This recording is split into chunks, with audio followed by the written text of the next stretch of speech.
In this problem we have a door that weighs 100 pounds and is 5 feet long and 3 feet wide.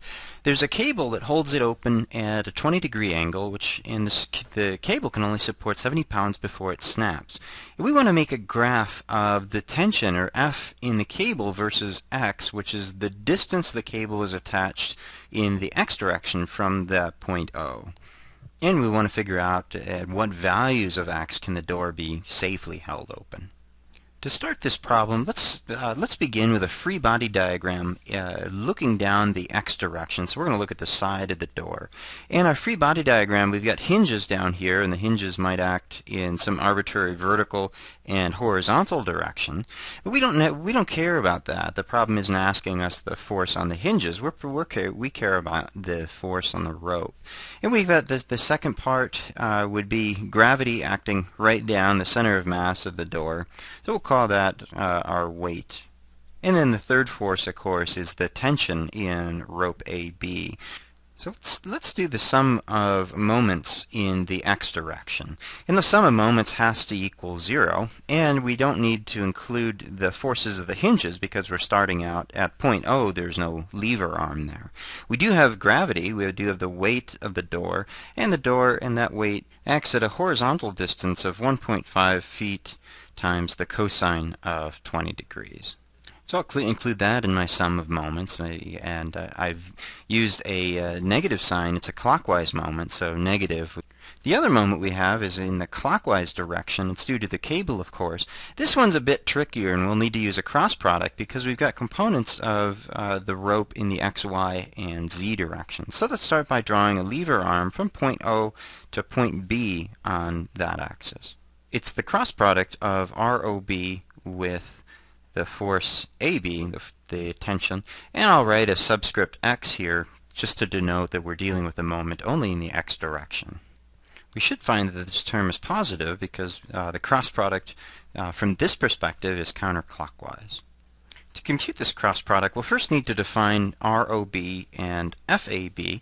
ROB, if we look at it from this perspective, ROB acts right along, it's parallel to the YZ plane. So it acts at a distance of 0 in the X or the I hat direction.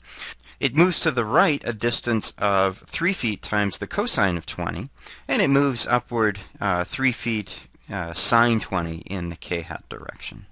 FAB is the ratio, it's the ratio of RAB divided by the magnitude of RAB. And RAB, if we look from the YZ plane, RAB comes out a value of positive X in the I hat direction. It acts in the negative J hat direction by a value of negative 3 feet cosine 20. And in the K hat direction, it goes upwards the distance of 4 feet minus the 3 feet sine 20, or this length right here. The magnitude of RAB is simply the square root of the sum of squares of each of these three components.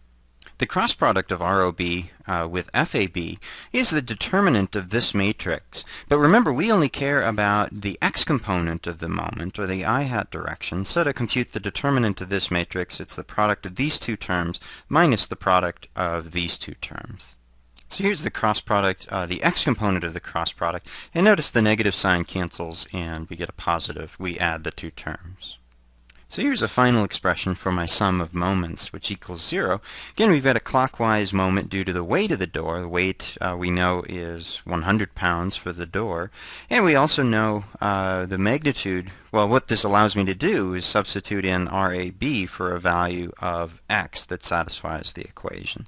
So this is how I would solve for a value of X, which means the maximum distance away from the right-hand side that the rope could support before the door before it snaps. So you can imagine the further away X is from the right side of the door, the higher the tension, because we need to maintain the same components of the force in the two directions. To solve the problem, let's use a program like Engineering Equation Solver, and I've keyed in values for theta, the weight of the door, and the maximum force that that rope can withstand. I've also included the X, the Y, and the Z components for ROB, and I've also included the X, Y, and Z components for RAB, and again the magnitude is just the square root of the sum of squares of each component. And here are the forces X, Y, and Z components for FAB. And finally, here are the sum of moments in the x direction, which must equal 0 to maintain static equilibrium.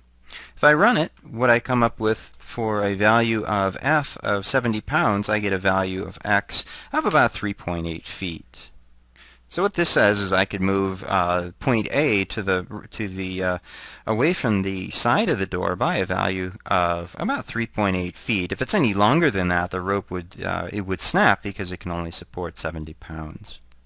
So this is what a graph of the force as a function of x would look like. If I come over 70 pounds, again we see this value of 3.8 feet. Anything larger than that and the rope would snap.